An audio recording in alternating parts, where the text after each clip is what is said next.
y'all. Today we're going to be working on chicken cheesesteak hoagie sandwiches.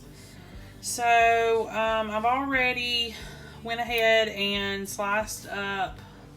I did some red onion, but you can do any onion that you've got. Also, I had some bell pepper that was frozen in the freezer. Took that out, put that in here. I sauteed both till softened, and then I sliced up some chicken breast and put in here. And I'm working on that right now to get that cooked.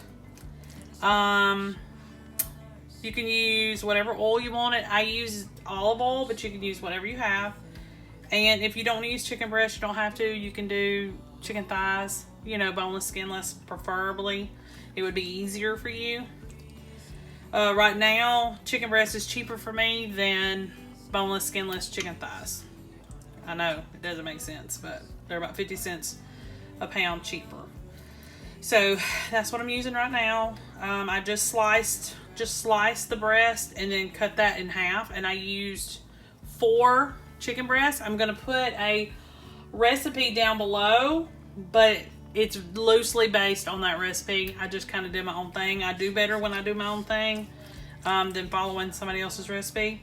Also, the recipe for cheesesteaks listed below is it doesn't really have any seasoning.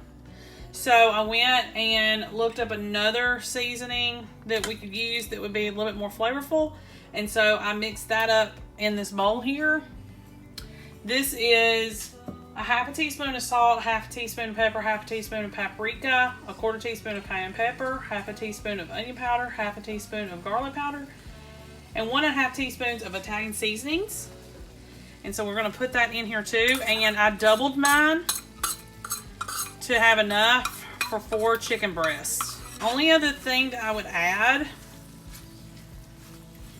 like if you wanted a little bit more liquid, I guess, is a little bit of Worcestershire sauce. And that would probably be it.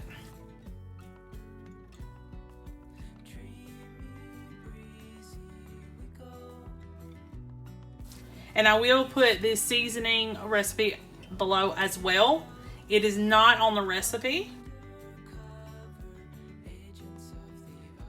All you have to do right now is cook up this chicken, because like I said, the vegetables are pretty much softened and they're just going to finish cooking with it. And that's about it. Just let this saute on like medium-high heat until it's done, and then I'll come back here and show you what to do next. Also, this is the finished product. Got it all cooked and ready. Smells great. Now I'm going to get the hoagies ready and the side item that's going to go with this, and show you everything all plated up. Okay, y'all, so this is the finished product. Got it all plated up for you. Added some fries. It's pretty easy. Just hoagie rolls, flatten those. Put the amount of filling that you want on there, the meat, the vegetables. Put however much cheese you want on there. Stick it under the broiler until it's toasted and melted to your specifications. Take it out, add your sauces, and then you're done. Easy and cheap. Tonight we're having BLTs. It's just really easy, simple, doesn't really cost that much. I think a pack of bacon was like $3-4. And some toasted bread, lettuce, tomato, maybe a little bit of mayo, and you're good to go. It's really cheap and perfect for your budget. I'm going to show y'all how I make spaghetti.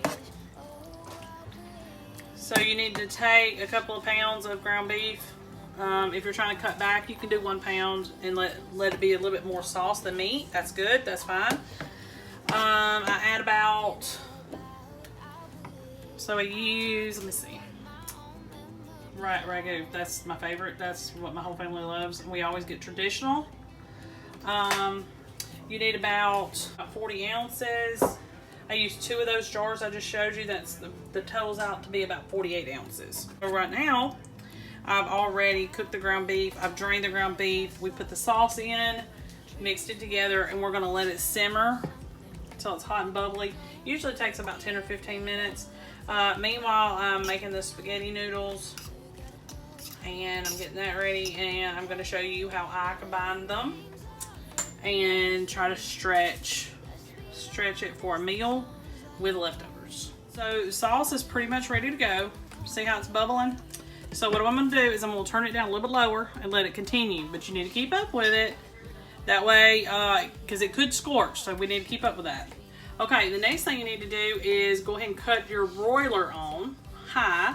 And I'm going to show you how I do my garlic bread. Okay, y'all. So while the sauce is finishing up and the noodles are finishing up and everything, I'm going to show you how I do our garlic bread that goes with it. Go ahead and get you, I went to, most over Walmart has a clearance section or bakery markdown section. So I got 2 loaves of this bread. It's French bread. You can really get any type and still do the same thing.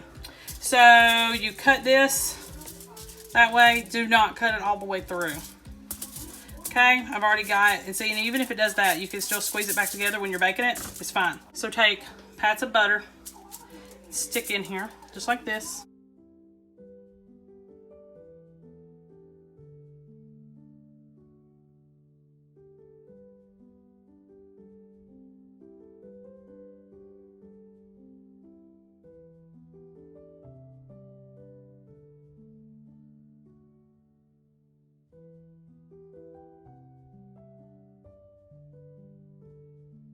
Next ingredient, garlic salt. We use this one with parsley that has parsley in it because my family likes that better. And I just try to, in the little openings, just try to sprinkle it through there.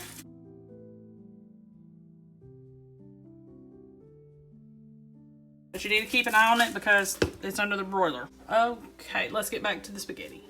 Okay, y'all, so we're back with the spaghetti. Spaghetti noodles are done. You're going to take about half of your noodles. I usually do about 1.5 pounds for my family, large family. And I mix my sauce with the noodles because this kind of stretches the sauce. So we do half. We layer it. Mix it all up.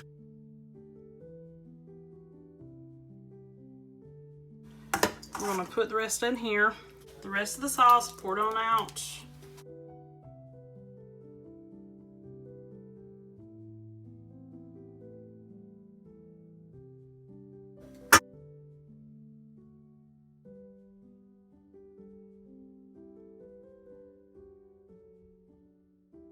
Okay, y'all, so this is everything plated up. Just remember to, I told you wrong earlier, put the broiler on low for the bread, wrap it in foil or it will burn.